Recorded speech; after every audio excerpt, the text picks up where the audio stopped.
Muy buenos días. Hoy voy a hacer una explicación, una introducción al primer tema de circuitos en corriente continua o corriente directa. Entonces hoy estaremos hablando de lo que son los elementos de circuito, componentes básicos de circuito. Entonces procedemos. Vamos a hablar de los componentes de circuito.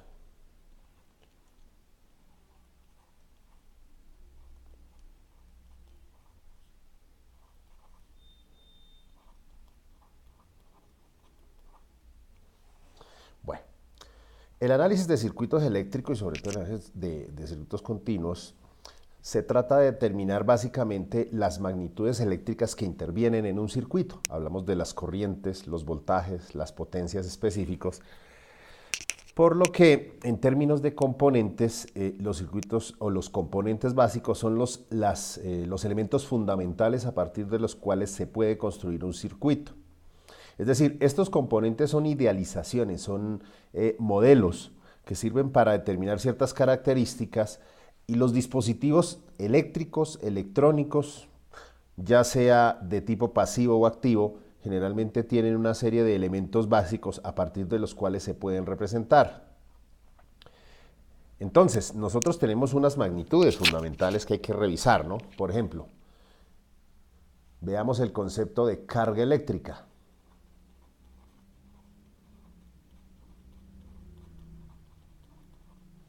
La carga eléctrica se debe precisamente a que los átomos de las sustancias tienen una característica especial y es que si ustedes están familiarizados con el modelo atómico que ve al átomo como si fuera un sistema planetario donde las cargas positivas están en el núcleo, ¿sí? Y las cargas negativas, correcto, están alrededor del núcleo girando en unas órbitas parecidas a las de los planetas, ¿no? Entonces, en ese orden de ideas, hay por supuesto órbitas que son más lejanas que otras. Puede ser así, ¿cierto? Entonces, en este caso yo estoy dibujando acá o representando electrones que vienen a quedar acá, que son los que contienen componente negativo de carga, ¿no? Entonces, las cargas negativas se supone que dan vueltas alrededor del átomo. Por cada orbital pueden haber hasta 2 electrones. Entonces, básicamente, equilibrio eléctrico existe cuando el número de electrones es igual al número de protones. Entonces, un átomo en equilibrio eléctrico es un átomo que tiene igual cantidad de protones en el núcleo que de electrones dando vueltas en las órbitas. Ahora, a veces ocurre que por diversas circunstancias tales como, por ejemplo, fuerzas externas,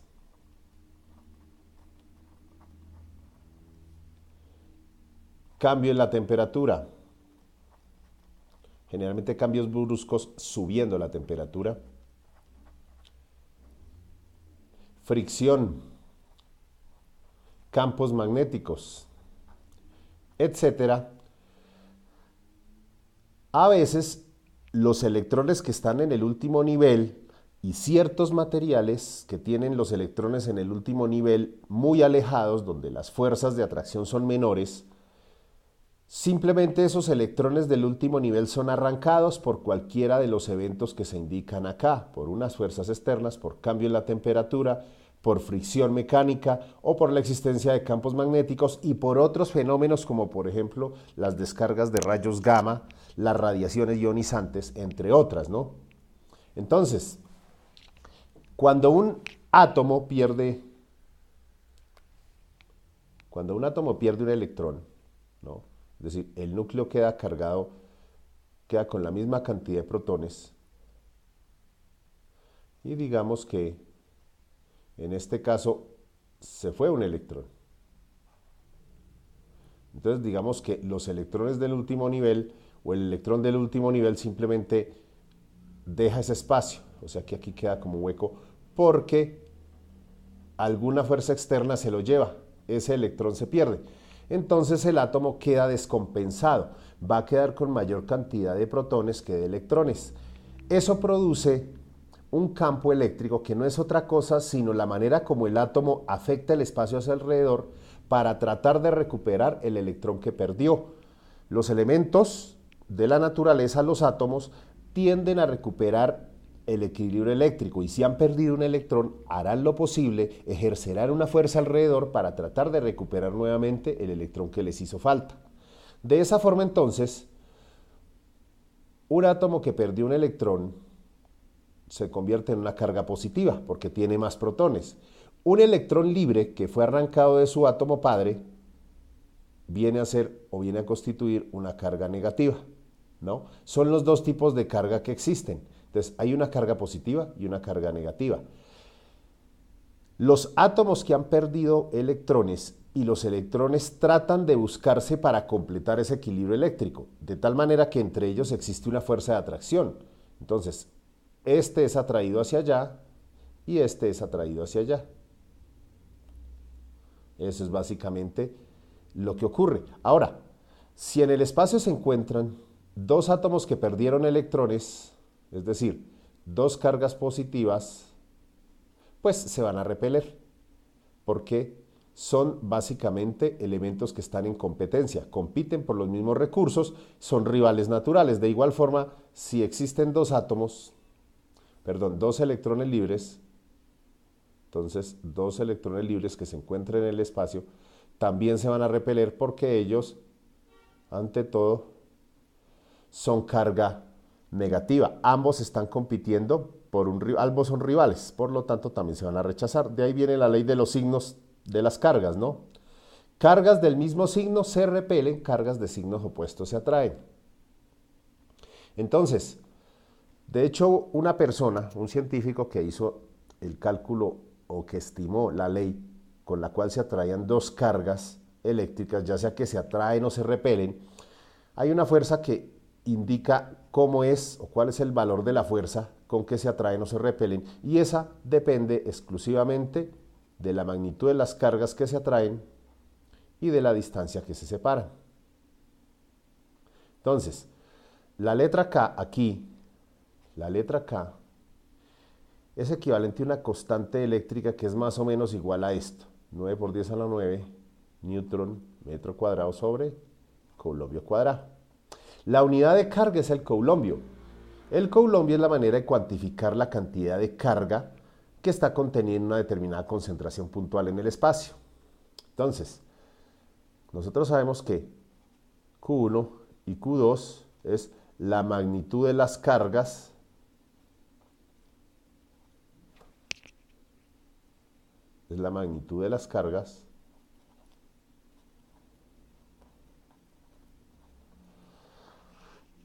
las cuales se dan en coulombios, mientras que la distancia R12 hace referencia a la distancia de separación.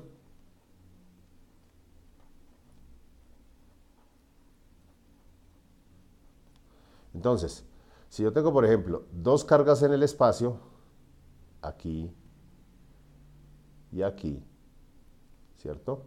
Entonces, sea positiva o negativa, digamos, esta va a ser la carga Q1, esta va a ser la carga Q2.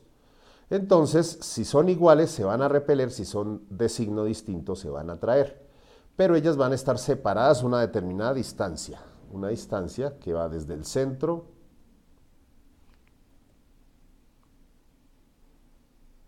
entonces aquí sería la distancia que recorre o que separa las dos cargas, que en este caso es R12. Esta es la ecuación que se usa y vamos a ver un ejemplo. Entonces, supongamos la siguiente historia. Supongamos que aquí Q1 es igual a 2 microcoulombios, que Q2 es igual a 980 nanocoulombios y que la distancia que separa las cargas es de aproximadamente algo así como 20 nanómetros. Listo. Entonces, aquí, note que aquí estamos usando notación de ingeniería donde recurrimos a los prefijos para indicar valores ya sea múltiplos o submúltiplos. En este caso, como son valores pequeños, hablamos de submúltiplos. Por lo tanto, tienen que tener claro qué significa cada uno. Por ejemplo, aquí, 2 micro significa 2 por 10 a la menos 6. La partícula micro, el prefijo micro, quiere decir 10 a la menos 6 coulombios. Aquí serían 980 por 10 a la menos 9 coulombios. Y nanómetro significa 20 por 10 a la menos 9 metros. Aquí son coulombios, metros. La partícula nano se utiliza con diversas unidades porque siempre quiere decir es un submúltiplo de 10 a la menos 9.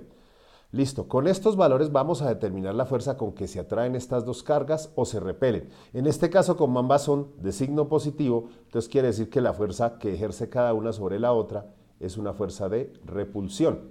Entonces, la carga Q1 va a sentir un empuje en el sentido opuesto hacia donde está Q2, mientras que Q2 va a sentir un empuje en el sentido opuesto desde donde está Q1.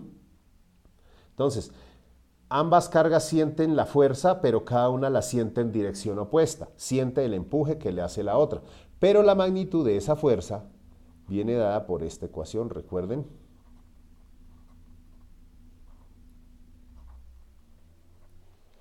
Si sustituimos los valores, entonces separemos aquí.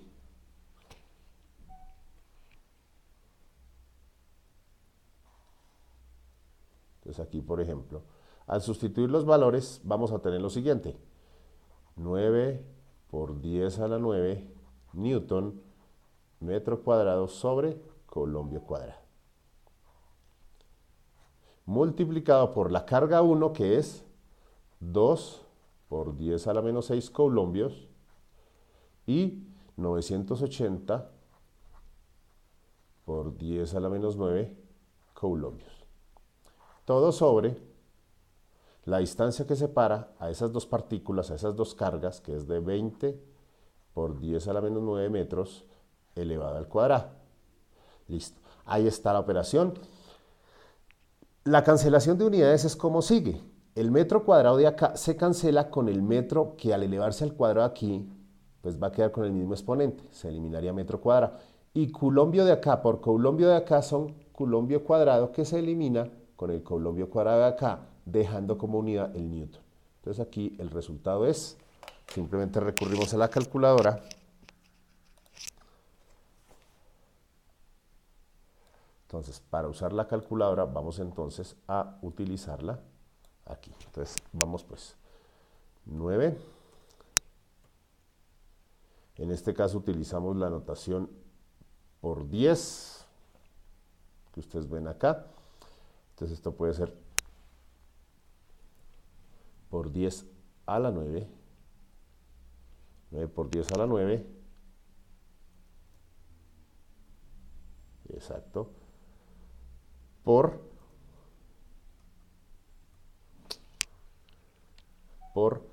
en este caso, 2 por 10 a la 6, 2 exponente a la menos 6,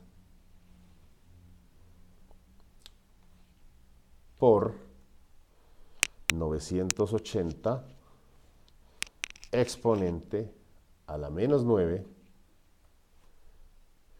y todo esto dividido entre 20 exponente a la menos 9 también, y todo elevado, esto de abajo, elevado al cuadrado. A ver si sale. Y aquí tenemos entonces el resultado. El resultado me dio, tenemos acá que el resultado es 4,41 por 10 a la 13. 4,41 por 10 a la 13 newton. Esa es entonces la fuerza.